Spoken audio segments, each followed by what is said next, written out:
Então, quando eu chego à escola, eu me vi reproduzindo aquilo que meus professores tinham feito comigo, né? Então, me, apesar de que eu comecei a dar aula na mesma escola que eu estudei quando era criança, né?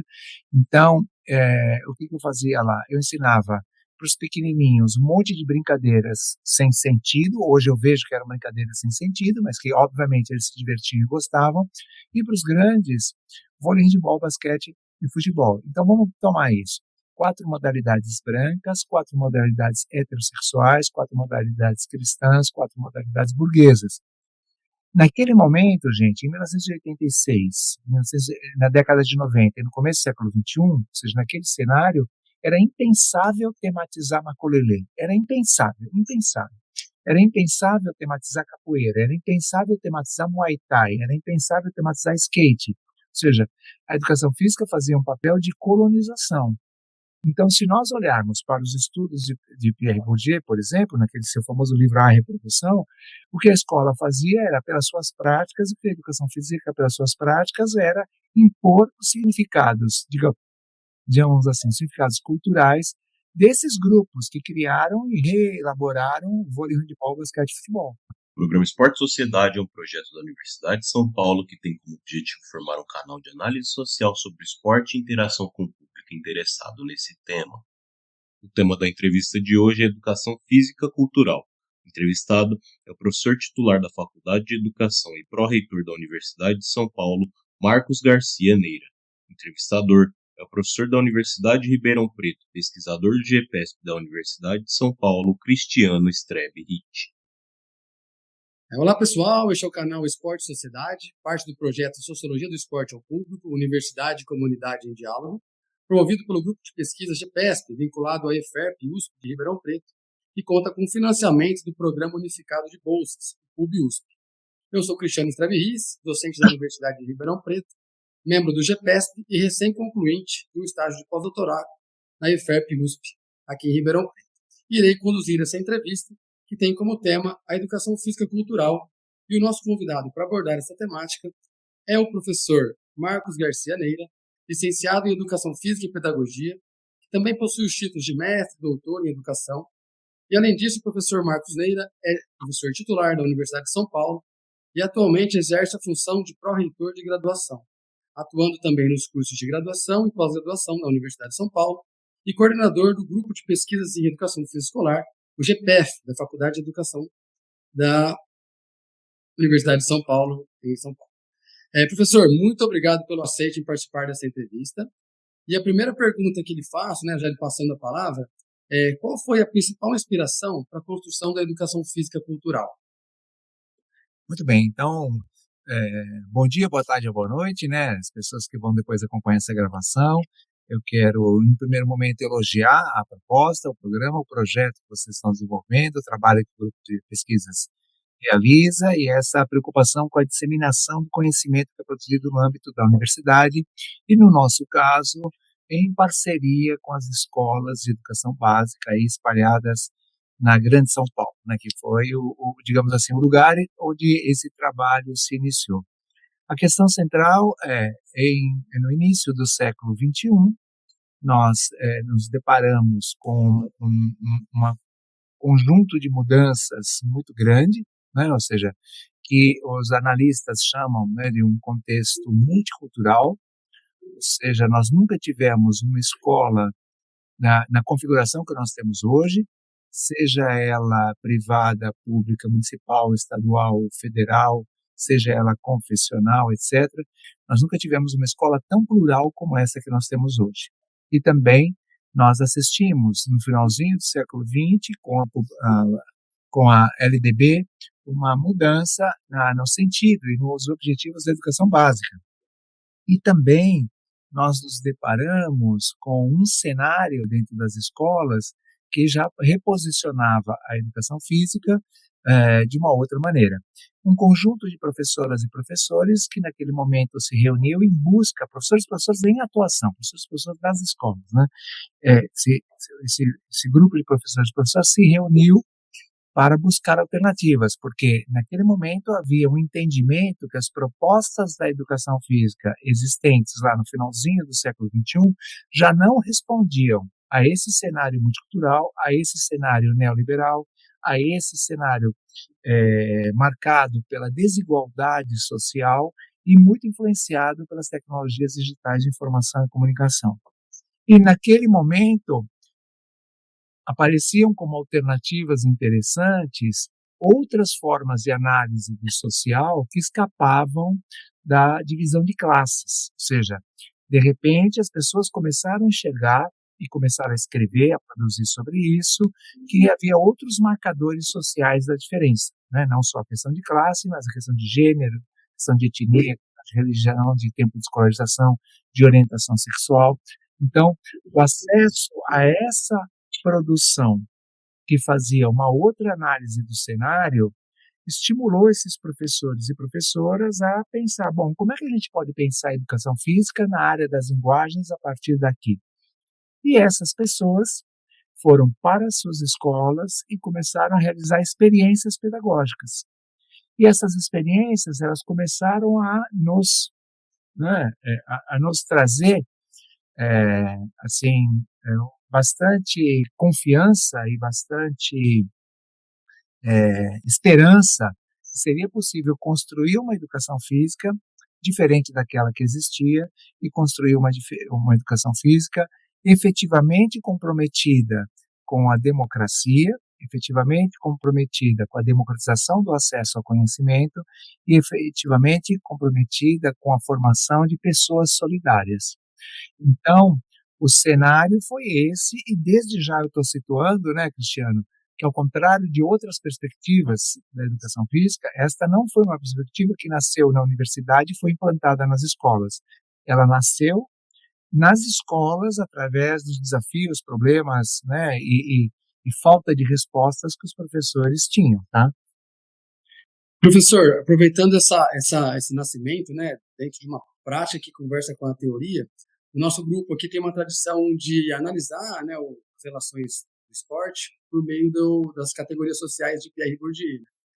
E tem um ponto que me chama a atenção, né, quando você aborda a educação física por essa perspectiva cultural, que Bourdieu nos convida a pensar muito sobre a reprodução, né, sobre um arbitrário cultural que é legitimado, né, muitas vezes pelas classes dominantes e acabam sendo inseridos na escola sem essa preocupação com essa pluralidade, essa diversidade que o senhor colocou, que você colocou anteriormente na sua primeira fala, né?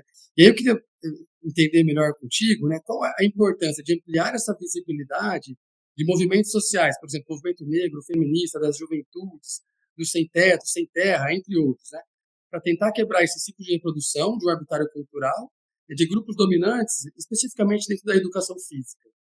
Então, acho que é importante lembrar que, historicamente, a escola fez esse papel, né, de ser uma agência da reprodução da cultura, de simplesmente, em alguns lugares, em alguns territórios, chegar lá e apagar as culturas que lá estavam. Então, a educação física serviu muito bem a isso, uma vez que a gente, na educação física, priorizou, e é importante que você saiba que os seus assistentes, seus ouvintes, estão conversando com um professor que começou seu trabalho na escola em 1986. Então, este ano fez 40 anos que eu estou trabalhando na escola, né, ou com as coisas da escola.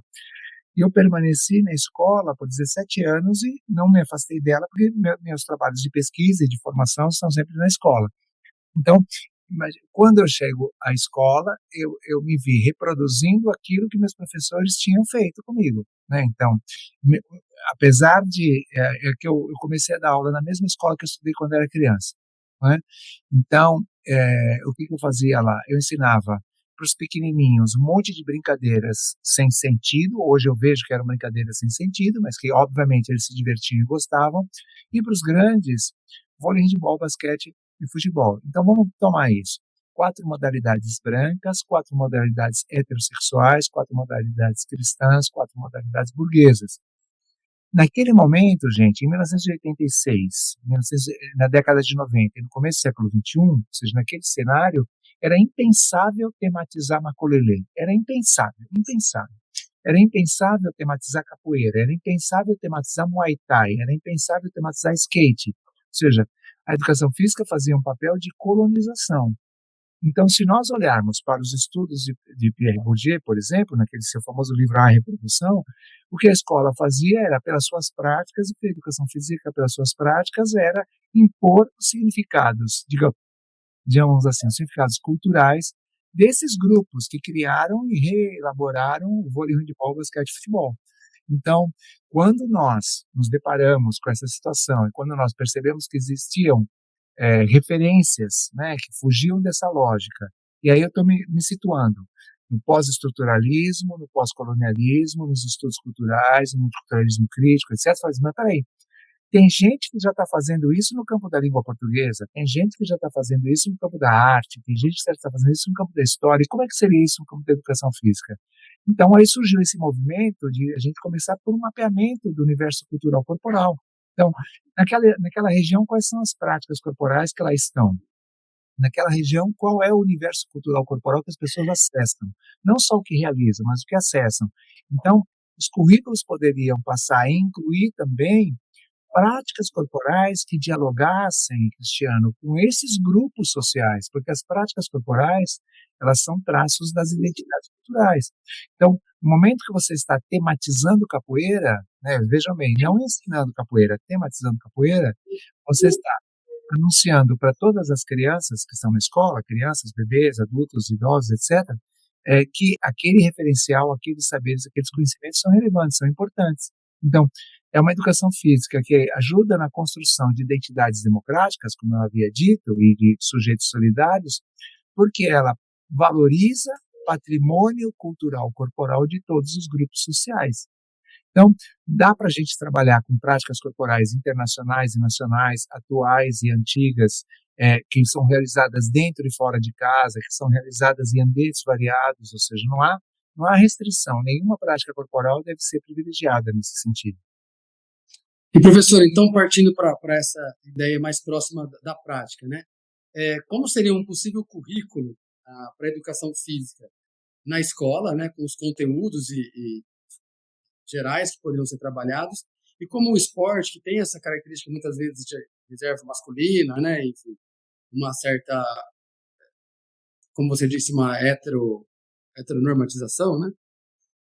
Como seria a educação física cultural mais próxima da prática, né, de didática, de procedimentos pedagógicos e de conteúdos gerais que poderiam ser trabalhados? Você já deu um exemplo, né, da capoeira, enfim, partiriam dos contextos dos locais.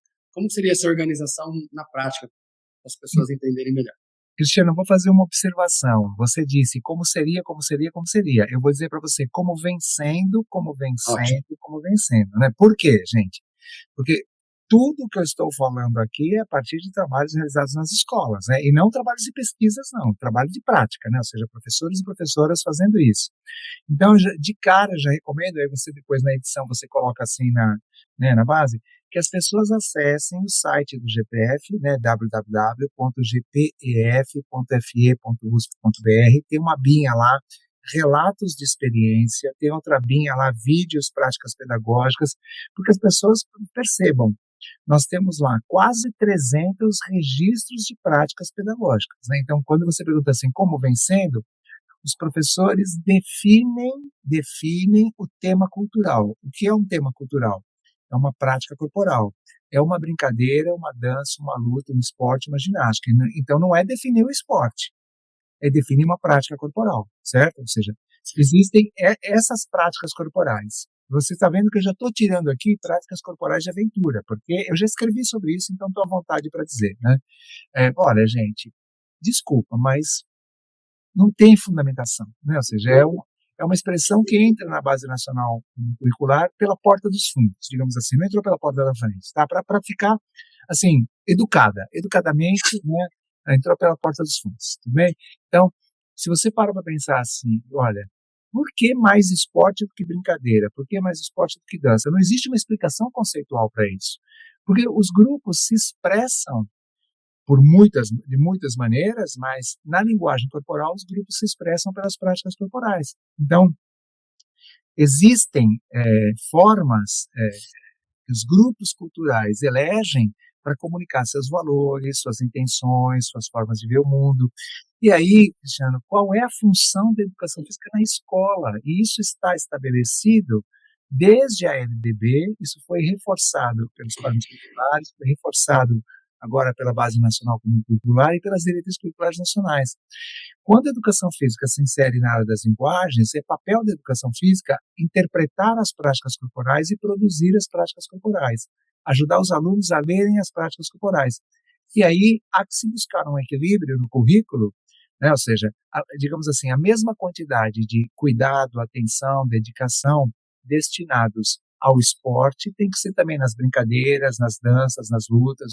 Então, há escolas que trabalham uma brincadeira, né, ou um tema, né, de brincadeiras no primeiro semestre e um tema de lutas no segundo, ou fazem bimestral, ou fazem trimestral, ou fazem quadrimestral. Agora, o professor e a professora vão ter que tomar decisões. Então, vamos supor que eles iniciam o trabalho lá no primeiro ano, digamos assim, primeiro ano do ensino fundamental, tematizando as brincadeiras da comunidade. E vamos supor que lá no segundo semestre eles trabalhem com as formas ginásticas que as crianças conhecem. Pronto, no primeiro ano inteiro eles trabalharam com brincadeiras e com ginásticas. O que vai ser no segundo ano? Outra coisa. O que vai ser no terceiro ano? Outra coisa. Então, se vocês olham a Base Nacional Comum Curricular, a configuração é essa, ou seja, existem as unidades temáticas, os temas culturais, né, as práticas corporais, e os professores vão decidir tematizar, por isso que não é o conteúdo que é decidido primeiro. Então, estou fazendo uma distinção importante aqui.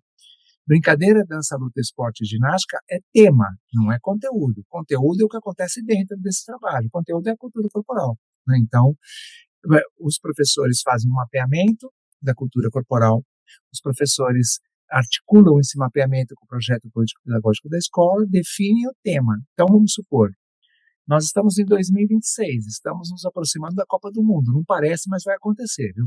Então, estamos nos aproximando da Copa do Mundo. Gente, se eu tivesse na escola, né, com as crianças nesse momento, eu ia tematizar a Copa do Mundo. Mas tematizar a Copa do Mundo, ou seja, que eles compreendessem o fenômeno, como se organiza, quem são os representantes, porque nem todo mundo vai, porque o futebol é priorizado de várias maneiras, e vamos fazer vários tipos de futebol na escola, e vamos conhecer as transformações que o futebol teve. Claro, se eles estão no Fundamental 1 será de um jeito, se eles estão no Fundamental 2 de outro jeito, no ensino médio de outro jeito, na educação infantil de outro jeito. Agora, se é um ano que não tem Copa, e nós vamos tematizar outras práticas corporais. Então, se você está, semana retrasada, eu estava trabalhando com um relato de experiência de um professor lá da Paraíba, que ele tematizou, está no site, ele tematizou vaquejada. Um outro professor, que está lá no Amapá, está tematizando luta marajoara. Ué, gente, essas práticas corporais podem estar em São Paulo? Claro que podem. Se você olhar para a base se organiza assim: primeiro uma prática corporal mais comunitária, depois uma prática corporal mais regional, depois uma prática corporal nacional. Essa é uma maneira de organizar o currículo. Então, a depender, né, do projeto político-pedagógico da escola, o professor e a professora podem organizar o currículo da educação física de várias maneiras.